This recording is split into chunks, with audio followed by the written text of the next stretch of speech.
예, 반갑습니다. 한국경제와 거시경영론 14주차 강의를 시작하도록 하겠습니다. 저희가 수업이 15주차까지 있어서 아마도 이게 마지막 전주 정도 될 것 같은데요. 산업 트렌드부터 시작해가지고 여기까지 왔는데요. 그동안에 우리나라의 산업들이 어떻게 변해왔고 등등부터 시작해가지고 여러 가지 이슈들에 대해서 했었죠.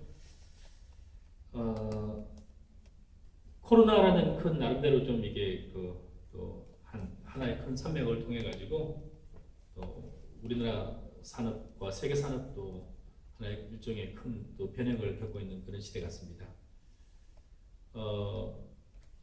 우리나라의 경제 전반과 또 기업들이 맞이하고 있는 거시 경영 전반을 또 분석하는 이런 수업에 가지고 경제 환경이라든지 또 기업 환경, 또 한국의 경제 정책과 경제 전반에 관해서 일반적인 얘기를 하면서 또 동시에 이 수업이 대부분 학위 과정이어 가지고 여러분들이 논문과 연결시킬 수 있는 그런 부분에 관해서도 제가 잠깐 얘기를 했던 적이 있는 것 같습니다.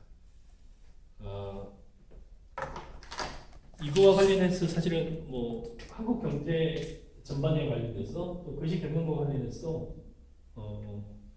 우리 벤처대학원 또 벤처경영학과 또 정보경영학과 이게 경영학적 측면에서 쓸 논문도 사실 굉장히 많이 있습니다. 크게 보면은 논문 테마 같은 경우는 결국에는 여러분이 테마를 잡을 때 질과 관련된 논문을 할 거냐 아니면은 양과 관련된 논문을 할 거냐. 영어로 한문으로 대충 이렇게 썼으면 질 퀄리티 관련된 거죠. 이게 또 퀄리티라고 그러죠. 네, 그래서 대표적으로 예를 들면은 이 퀄리티와 관련된 것들은 예를 들어서 기업의 성과와 관련된 것 중에서 기업의 수익성이라든지 기업의 매출액이라든지 또는 매출액 추이라든지 또 주가라든지 측정 가능한 어떤 양적인 부분을 가지고 하는 게 주로 퀄리티 관련된 것들이고요. 질과 관련된 부분들은 어느 수준이죠, 수준이라든지 또는 어느 이해라든지 또는 만족이라든지 이런 것들, 충성이라든지 로열티라든지 이런 거 있잖아요. 이런 거 있잖아요. 재구매라든지 나 다시 구매하고 싶다 이런 것들은 측정할 때 숫자로 잘 나타나진 않아요. 고객들이 여러분들이 찾아가는 어떤 특정한 제품이나 서비스 같은 경우도 상당히 만족한다. 또는 창업 같은 경우도 창업을 하기를 잘했다. 또는 창업 자체에 대해서 굉장히 부정적으로 생각을 한다든지 이런 부분부터 시작해서 창업 자체에 대해서 예를 전혀 관심이 없다 이런 부분부터 시작해서 이런 것들요. 또 약간의 퀀티티 같은 경우는 또 앞쪽도 마찬가지고 양과 관련된 부분은 경영과 관련된 수업을 몇 과목을 들었다. 예를 들어서 몇 시간을 들었다. 또는 경영과 관련된 이해가 레벨 어느 정도까지 도달한다. 그래서 측정 가능한 것들이 있는 반면에요. 측정 자체를 양으로보다는 질로 또 어떤 논문 구상을 하고 모델을 잡고 측정을 하고 또 앞뒤 관계를 따져보는 이런 논문들이 있습니다. 그래서 그 논문으로 봤을 때는 이렇게 되는 거고요. 그 다음에 제가 이제 논문의 큰 틀에 봤을 때는 지난 시간에 잠깐 얘기했지만 논문 대부분에 봤을 때 크게는 자인과 관련된 논문이 있고 존레닌과 관련된 독일어인데요. 자인이라는 거는 이게 있는 상태, is라는 거, 비동사 상태 관계는 거죠. 어떤 상태와 상태의 관계를 살펴보는 거죠. 예를 들어서 나무 같은 경우는 라이트를 딱 잘랐을 때 나무를 딱 이게 톱으로 잘랐을 때 그 표면의 상태라든지 어떤 때는 굉장히 촘촘하게 몇 년간은 되어 있는 반면에 어떤 경우는 굉장히 이렇게 나이트가 길게 이렇게 나이트 폭이 넓어져 있는 경우도 있는데 되게 촘촘해져 있는 경우는 굉장히 환경 자체가 열악하게 몇 년간 지속된 거고, 굉장히 또 이게 굉장히 나이테가 길게 되어 있는 부분은 그 상태에 햇볕이라든지 물 같은 게 굉장히 좋아가지고 성장하는 그 속도가 굉장히 빨랐던 그런 거죠. 그러니까 예를 들어서 뭐 햇볕이라든지 뭐 나무 자체만 보더라도 성장이 많이 되었더라 결과죠. 원인은 그때 당시에 어떤 형태가 있어서 이렇게 되는 거죠.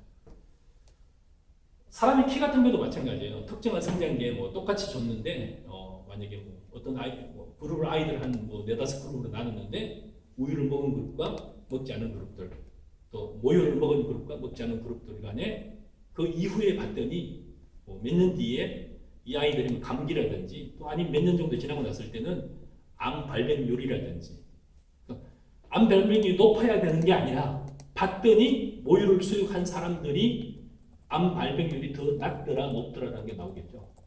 그냥 이거와 이거와의 관계를 순수하게 펼쳐 보이는 거죠. 이게 이런 식의 논문이 되게 자연에 관련된 논문이고요. 솔랭과 관련된 슈도예요. 주로 뭐 도덕이나 규범과 관련된 것들이죠. 기업들은 뭐 경영을 하는데 보니까 그 기업의 CEO들은 살펴봤더니 어떤 CEO들은 어디에 굉장히 주력을 하고 어떤 CEO는 어디에 주력을 하던데 봤더니 보니까 자기들이 연봉과 굉장히 많이 연관시켜가지고 그 연봉과 관련된 목표치를 높이는 데 굉장히 그 성과를 해야 된다. 이런 걸 굉장히 주력하는 사람도 있어요.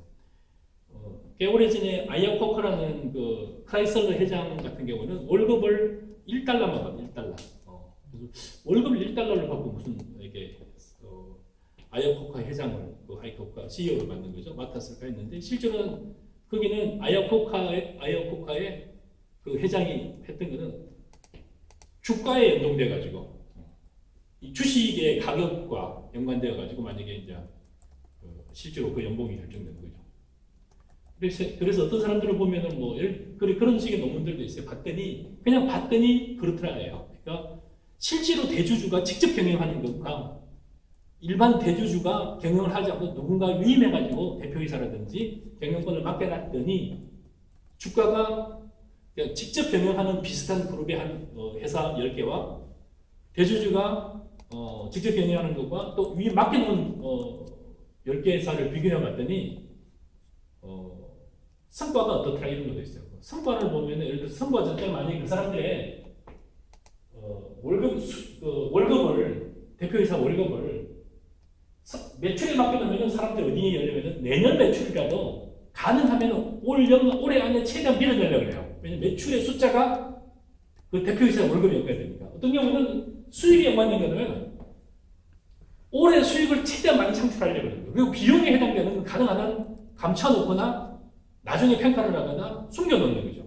그러면 자기가 재임하는 기간 동안에는 불리한 것들은 다 노출이 안 되는 거죠. 보니까 그런 거는 결국 이런 것과 관련된 논문도 결국에는 사인과 관련된 논문이에요. 그렇더라는 거예요. 그러니까 누군가 월급쟁이한테 맡겨놨더니 현금을 많이 가져가는 그 어떤 업종에 월급쟁이한테 맡겨놓거나 위임해놨다면 현금의 누수율이 되게 많아지더라. 뭐 이런 거죠. 근데 직접 본인들이 했을 때는 본인 돈이니까 누가 가져갈 사람이 없잖아요. 현금의 누수율이 오히려 줄어들더라. 이렇게 현상을 계속 살펴보는 거죠. 그 반면에 뭐 이런 거죠. 가능하면 그렇게 보니까 스탁 옵션이라든지 그러니까 연계된 것들의 지표를 가지고 연동을 시키면은 CEO라든지 또는 직원들이 일하는 로열티라든지 성과가 좀 달라지니까 가능하면 만약에 스탁 옵션을 줄수록 스탁 옵션은 회사의 주가죠. 주가가 높아질수록 그 경영진이라든지 직원들의 보너스가 좋아지는 거죠.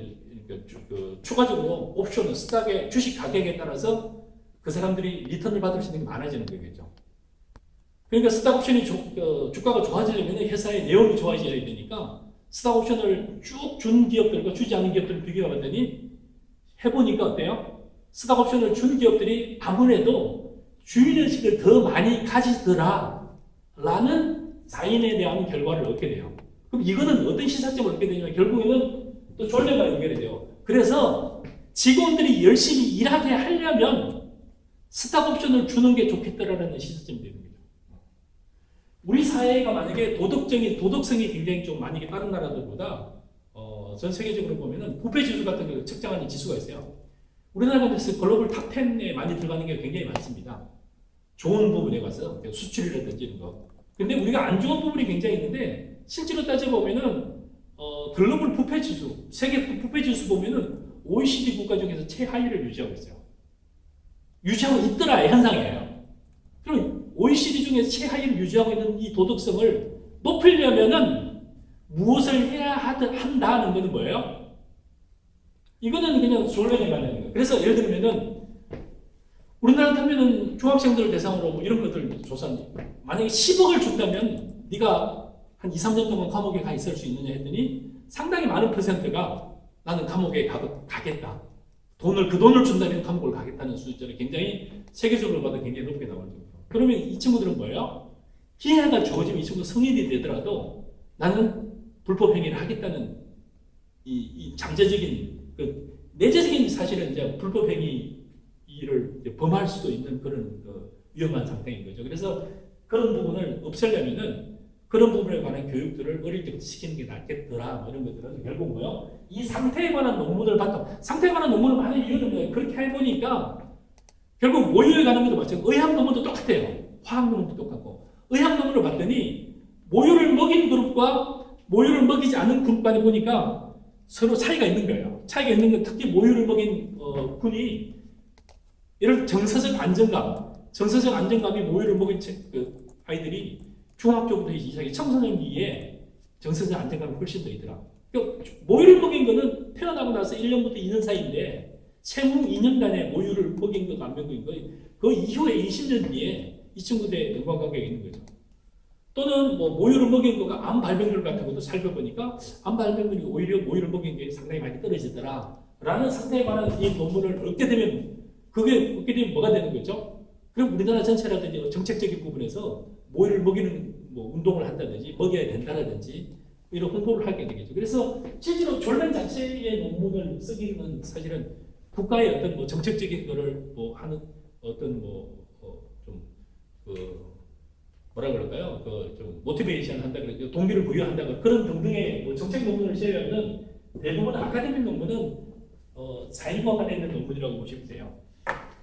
그래서 사실은 보면은 이제 결국에는 여러분이 쓸 때 논문을 이제 이 한국경영, 거시경영과 관련된 이런 기본 개념을 가지고도 이 개념 자체는 경영학을 공부하는 기본 전제도 되지만 이 자체가 논문이 될 수도 있어요. 이 자체가 논문 될 수도 있으면 뭐 예를 들어서 결국은 제가 얘기했던 양과 질에 관련된 문제들이거든요.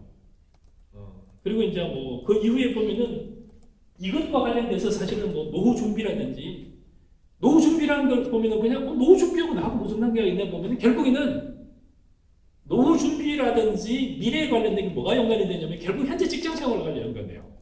노후와 따져보니까 내가 직장 생활을 할 수 있는데 하는데 그 이유가 굉장히 불투명할 뿐만 아니라 몇 년간 예측되는 이 월급의 결과가 크게 높지 않으니까 차라리 나는 사업을 하는 게 낫겠다 또는 빨리빨리 이직을 하는 게 낫겠다 아니면 나는 귀농을 하는 게 낫겠다 등등의 것들도 결국은 뭐와 관련되는 거죠?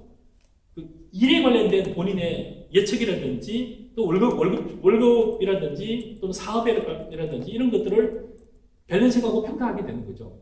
그래서 제가 지난번에 얘기했듯이 한국 경제를 둘러싸고 있는 여러 금리라든지 등등과 관련된 부분은 거시경영과 관련된 소득이라든지 이런 등등의 부분 이걸로 끝나는 게 아니라 이것들을 기반으로 해서 결국엔 본인의 미래 예측이라든지 노후에 관한 고민이라든지 결국에는 여러 가지들과 연관되어 있어요. 사실은 이제 최근의 트렌드들 중에서 가장 큰 메가 트렌드 중에 하나가 제가 피터 드러커는 크게 세 가지 부분에서 얘기했잖아요. 공인 부분에 관해서 얘기했던 부분들 제가 다시 한번 간단하게 얘기를 하면은 시에 관련된 부분은 인구와 연령 구조예요. 연령 구조 자체가 굉장히 인구 자체가 어떻게 돼요? 고령화가 되고 연령 구조 자체가 어떻게 돼요? 노인들이 많아지는 구조가 되는 거죠. 그걸로 끝나는 게 아니라 이 속에 본인도 포함이 되는 거예요. 두 번째는 뭐냐면 글로벌라이제이션이에요. 글로벌라이제이션 자체가 코로나로 인해서 굉장히 타격을 받았을 뿐만 아니라 상당히 많은 미래 영향을 주지 않을까 하는 그런 부분도 있는 거죠. 사실 글로벌라이제이션과 대비되는 개념은 뭐예요? 결국 이제 국내화라든지 이게 지금 이제 국내화는 글로벌라이제이션을 굉장히 줄여 들어갔어요. 글로벌라이제이션이라는 일반적으로 쓰는 용어지만 인터내셔널라이제이션은 똑같고 글로벌라이제이션 같은 개념으로 써 있는데 우리나라에는 많은 기업들은 결국에는 중국을 가고 베트남을 가고 등등했는데 결국 보면은 프랑스 기업도 마찬가지, 영국 기업도 마찬가지예요. 근데 코로나라는 위기 상황이 생겨가지고 보니까 인공호흡기 만드는 거 있잖아요. 또는 뭐 마스크 만드는 거 있잖아요. 이게 보니까 자기 자체 나라에서 전혀 생산이 안 되는 거예요. 상당히 원자재를 가져와야 되고 뭐 하니까 결국은 상당히 많은 유럽이라든지 미국에서 타격을 받다 보니까 최근에 주요 부품이라든지 심지어는 생필품마저도 우리가 조사를 못하는 나라였네라고 되는 거죠. 옛날에는 글로벌라이제이션이 왜 이렇게 그 붐을 이루냐면은 결국에는 가격인 거죠. 가격과 효율성을 가지는 거죠. 우리나라에는 많은 기업들이 중국을 가고 베트남을 갔던 이유는 뭐예요? 그 나라의 임금이 한국의 10분의 1밖에 안 된다, 5분의 1밖에 안 된다. 개성공단 같은 경우 추진할 때도 뭐냐면 북한에 있는 낮은 자원과 이걸 활용해야죠. 임금이 낮은 임금을 활용해가지고 하면은 양쪽이 서로 윈윈이겠다. 실제로 베트남을 우리나라에 많은 핸드폰 공장이 지금 한국에 없어요. 핸드폰 공장이 주력이 지금 삼성 같은 경우는 베트남에 있어요.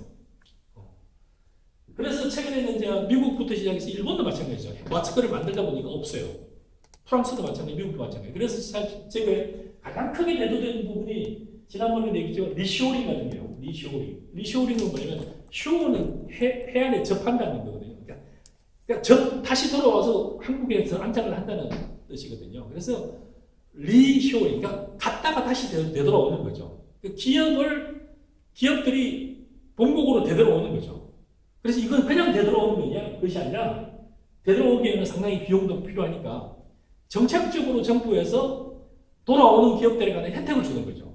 아예 니네가 갔다가 돌아오는 애 공장을 재건한다든지 등등의 상당히 많은 비용들을 한국에 또는 미국에 또는 일본에 본국에서 지금 부담하게 되고 원래는 한 인센티브를 약간 10% 15% 정도 주는 거예요. 아니면 공장 부지를 약간 낮은 가격으로 제공해 주는 선에서 끝났는데 지금은 일본이라든지 이런 상당히 미국 같은 데는 상당히 많은 돈을 주겠다 뭐 이렇게 하고 있어요. 그래서 이것도 결국은 글로벌라이제이션 일변도로 갔던 것들이 코로나라는 하나의 사태를 통해 가지고 굉장히 좀 특이하게 나타나고 있는 거죠. 이것도 어느 정도 갈지 몰라요. 근데 인적인 부분에 관해서 제가 지난번에 했지 인이 중요한 게 아니라 인은 특히 이제 자동화라든지 AI가 된 거죠.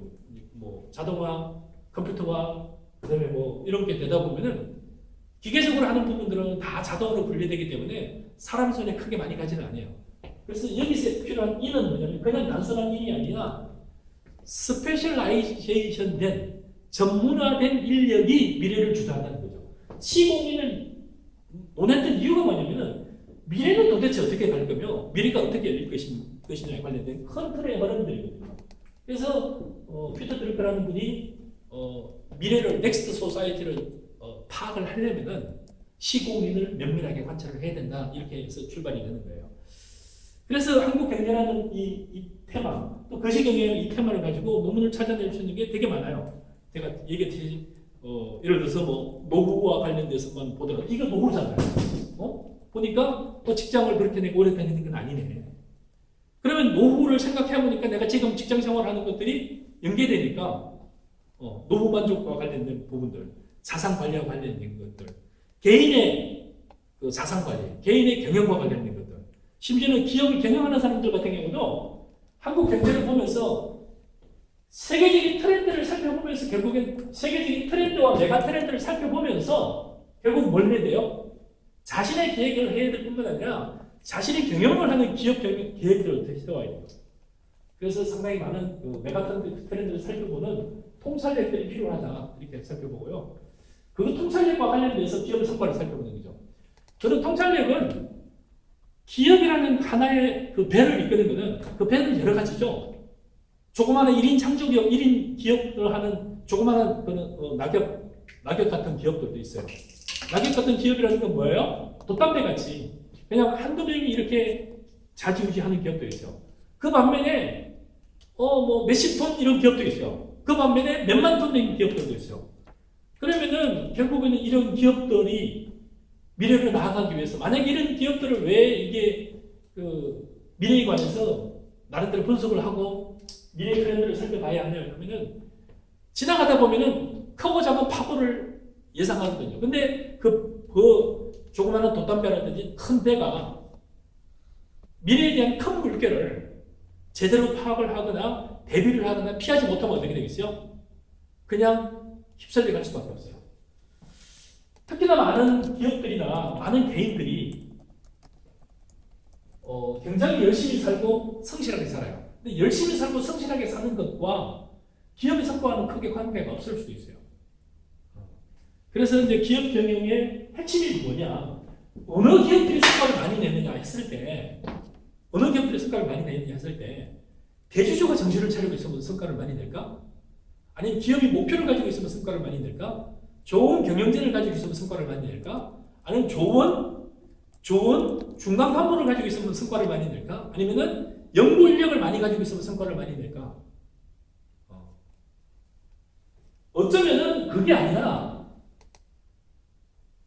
경제의 흐름을 잘 읽는, 경제의 트렌드를 잘 읽는 전문가가 우리 회사에 있든지, 아니면은 그런 전문가들의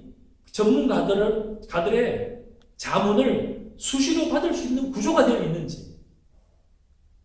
실제로 기업 경영을 하는 많은 사람들 만나보면서 가장 많이 우리나라 중소기업들, 특히 한 뭐 직원들 200~300명 이내에 되는 기업들의 가장 큰 아마 착오가 뭐냐면은 기업을 경영하는 그 사장님이나 소위 말해서 대주주나 이런 사람들이 다 안다고 생각해요. 왜냐면 이 정도 200~300명 정도 유지를 하고 매출액이 300~400만 원 정도 300~400억 정도 하면은 내가 수십 년을 기업 경영을 했는데 이 부분을 다 안다고 해요.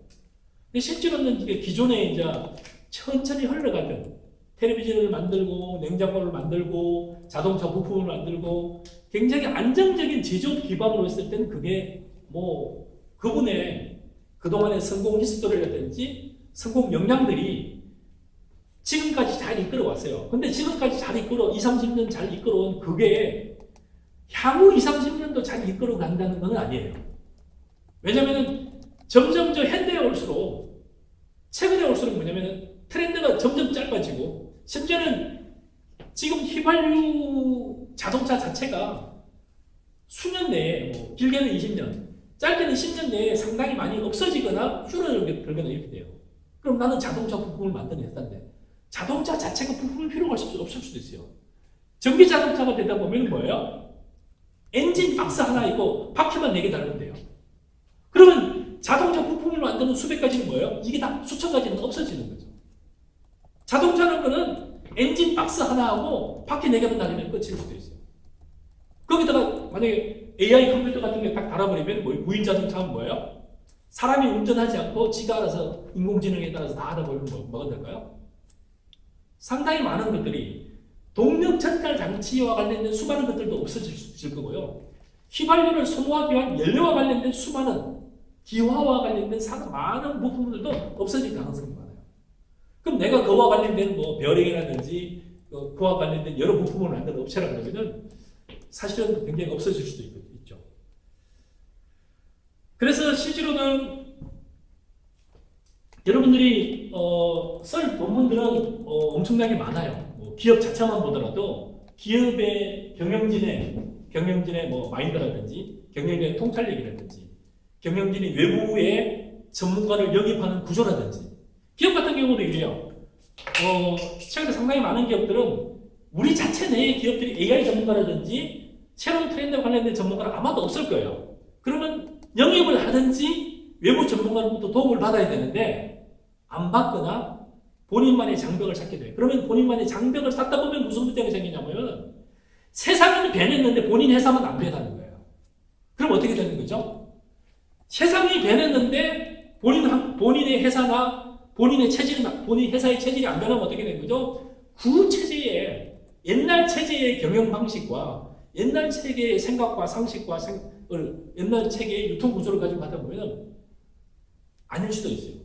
제가 아는 분이 어떤 롯데에 이게 납품을 하고 이런 부분들도 있는데 최근에는 굉장히 많이 바뀌었대요. 어마어마하게 많이 바뀌어가지고 최근 2, 3년간에 어쩌면 최근 6개월, 1, 2년 사이가 기존에 10년 바뀐 것보다 훨씬 더 많이 바뀌었다는 얘기도 하고요. 그래서 기업 경영을 하시는 분들은 결국은 경제와 관련된 많은 부분들을 자기 자신의 기업들, 자기 자신이 운영하는 기업으로 가져와 보면은 여러 가지 것들이 생기는 거죠. 도대체 우리 회사가 가지고 있는 핵심 역량은 도대체 뭐냐? 우리 회사가 가지고 있는 무형의 자원은 뭐고 유형의 자원은 또 뭘까? 우리 회사가 가지고 있는 스왓이라고 하죠. 스왓 분석이라고 하죠. 우리 회사가 가지고 있는 강점은 뭐 스트롱 포인트는 뭐고 위크 포인트는 뭐냐? 우리 회사 앞에 놓인 기회들은 뭐고 우리 회사 앞에 놓인 유형들은 뭐냐? 실제로 지금 많은 중소기업들 중에서 상당히 많은 중소기업들이 어려움을 겪고 있지만 일부 기업들은 코로나라는 굉장히 이 역병이 어마어마한 기회가 된다는 사람도 되게 많아요. 예를 들면 이런인과 관련된 회사들이라든지 언택트 관련된 뭐 회사라든지 교육 같은 경우도 오프라인 교육을 주로 하던 회사들은 지금 일거리가 없어요. 심지어 오프라인과 강의를 주로 하시는 컨설팅을 주로 하거나 강의하시는 분들은 미치겠어요. 못 살겠어요 하는 반면에 온라인이라든지 이런 거는 일이 너무 많아서 정말 이렇게 장사가 잘 될 줄 몰랐어. 사업 확장을 계속하는 회사들도 많아요. 그래서 위기가 있는 반면에 기회들이 계속해서 업앤다운 왔다 갔다 하거든요.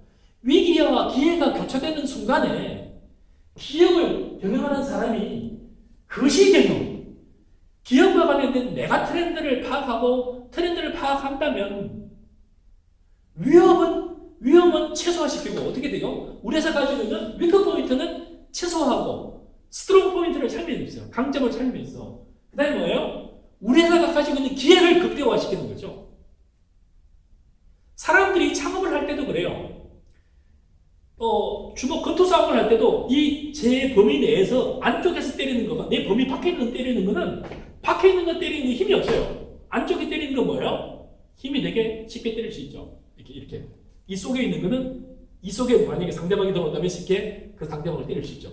근데 바깥에 있으면 때리기가 굉장히 어려워요. 잘 맞는다 하더라도 힘을 발휘할 수 없는 거죠. 그래서 사실은 싸움을 할 때도 어떻게 해요? 싸움을 할 때도 지키는 쪽과 또 새로운 데를 그 어떤 성을 공격하는 그 사이에서는 지키는 건 오히려 쉬워요. 지키는 거는. 그래서 공격을 하면은 공격을 하는 그 세력이 최소 2배 이상이 돼야 겨우 균형이 맞춰진다는 거예요.